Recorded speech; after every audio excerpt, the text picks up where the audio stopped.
Welcome to the Story Learning Podcast, regular doses of language learning tips and motivation to help you become fluent in any language. With me, Olly Richards. For language programs, books, free resources, and much more, visit StoryLearning.com. Good morning, everybody. Welcome back to the I Will Teach You a Language podcast. Hope you're having a wonderful day, wonderful week, wherever you are. I've had a really linguistically emotional couple of weeks, actually, I have to say. I've been in Japan for a couple of weeks on holiday. First proper holiday for a long time. And it was just amazing. As I've said many times, I love Japan. It's my favorite country. And I've talked before about how when I left Japan, which was back in 2012, I was really kind of torn apart, because I tried so hard with the language. I'd made so much progress. Not only do I love Japan, but I think the fact that I made so much progress in my Japanese, despite finding it hard, and struggling through and coming out the other side and being able to speak well at the end of it, it meant so much to me. And when I left, it was like someone had torn away a big part of my life. But then, of course, over time, I forgot about it. I'd gone on with my life in Qatar and then in Egypt and then back in London and stuff like that. But then going back to Japan now for the first time in 5 or 6 years was just an emotional roller coaster for me, because I just kind of reconnected suddenly with this thing and just realized how much I love the country and the language and everything like that. And so it's kind of, for me, made me just totally reconsider a lot of the language projects and exploits that I've been doing for the last few years. The Cantonese that I've been struggling along with for the last few years, my kind of exploits into Thai and German that didn't last very long. It kind of made me think that, in a way, I'd forgotten what it was like to be kind of head over heels in love with the language, which I am with Japanese. I'd forgotten about that. And so it's kind of made me just think about, well, what role does this have to, what should I do now? What's the right thing for me to do?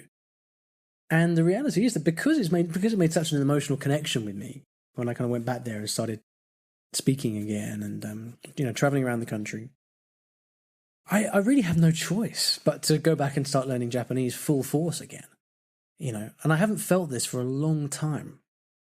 So it was really interesting, and it's been a good experience to have, and it's kind of made me also think a lot about you guys, listeners to the podcast. When you send in questions and you talk to me about how much languages mean to you and all of that, it has given me kind of renewed my appreciation for what it means to really be in love with language. So it's been a very positive thing for me, and I have, for the last couple of weeks, in my free time in the evenings and things, been picking up language textbooks and studying them, obviously in addition to speaking a lot of Japanese. And so I thought that I would play today a recording from a video I made recently where I talk a little bit about my experience kind of getting back into contact with textbooks and noticing how the kind of rigor and structure of textbook kind of really collides with the more organic way of learning languages that I've been developing over the last few years. It kind of put a lot of really shone a light on the dangers of using textbooks and what you need to do in order to really make the most of them.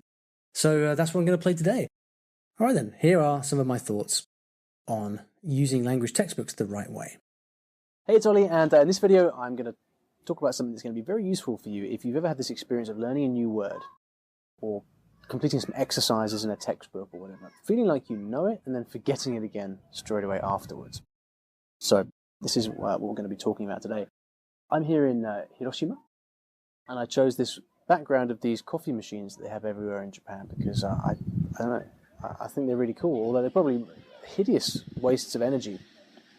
They're literally on every street corner in Japan. When I came back here, I kind of realised I'd forgotten about them, and I missed them because they do have probably like 20 varieties of coffee that you can just get. Anyway, thank you also for those of you that expressed your concern about my headbands that I've been wearing. I dislike them as much as you do. It's because I'm growing my hair, and you can kind of see here is a bit of a work in progress. So sorry about that. I realise I've been looking a little bit dishevelled recently, but such is life when you decide to grow your hair. Anyway, I went for coffee the other day here in Hiroshima with Andrew, who is a long-time reader of the I Will Teach You a Language blog, and a very nice guy. We sat and had coffee in the afternoon. He's been living in Japan for like 9 years or so. He's married to a local girl. He speaks fantastic Japanese, and we were practicing our various languages. We were speaking English, Japanese, and Spanish. And at the end, when we were saying goodbye, we were walking back towards the station, and I said to Andrew, I'm really curious for your opinion, because like I haven't really spoken much Japanese for the last 5 or 6 years or so since I left Japan. So, I said to Andrew, like, so you must remember what it was like for your Japanese to be at the state that mine is in, at that kind of level. So, what did you do to? I asked him, like, what kind of feedback could you give me on my Japanese, and what did you do when you were at my level to improve? And he said to me, your case is a bit funny, Ollie, because like you speak pretty fluently, and you can express yourself, you can say anything you want to say, but you kind of lack a bit of detail in your grammar and your vocabulary. So I think if you can work on those two things, Andrew said that when he was at that stage, he worked on his grammar and vocabulary in Japanese specifically, and that really helped him up his game. And so that was interesting feedback for me to hear, and it was, of course, it makes perfect sense, because when you're kind of at this intermediate-ish plateau, or in my case maybe slightly higher, B2-ish, like the things that you need to move towards a higher level of fluency are more precise vocabulary to express yourself in different situations, and also more accurate grammar, so you can speak in a more nuanced way. And so we went downstairs to this bookshop, and he recommended me a couple of books that he's been using, and they're really good books, actually. But they are books they're basically exercise books of a sort. So they'll kind of they'll present you a new word, or a new kind of grammar pattern in a sentence with a gap fill or something like that. And then the idea is that basically you complete these exercises. If you get it wrong, you check the meaning, and then you kind of go back to it the next day and all of that. And I've kind of been working through these books in the last few days. I'm quite enjoying it. But immediately as I was doing this, I kind of just had this huge aha moment, because I realized I haven't studied that way, using exercises and studying in this kind of very detailed way for many, many years. I've kind of stopped doing that. And I had this experience of completing one of these exercises where, it might be an exercise where you get a sentence in Japanese with a gap, and you have to choose the correct word from a multiple choice thing, right? And so it was quite hard, so I got most of them wrong, actually. And then I looked up the definition, and I sort of understood why the word was there, why it made sense, and I kind of, it was great. But immediately, as soon as I closed the book and went away, I realized there's no way I'm going to remember this. It's a new word for me. There's no reason it's going to stick in my brain. I have no context other than the sentence. It's not meaningful for me in any way, and I have no way to remember this word. It was the same with the grammar exercises. You kind of have to.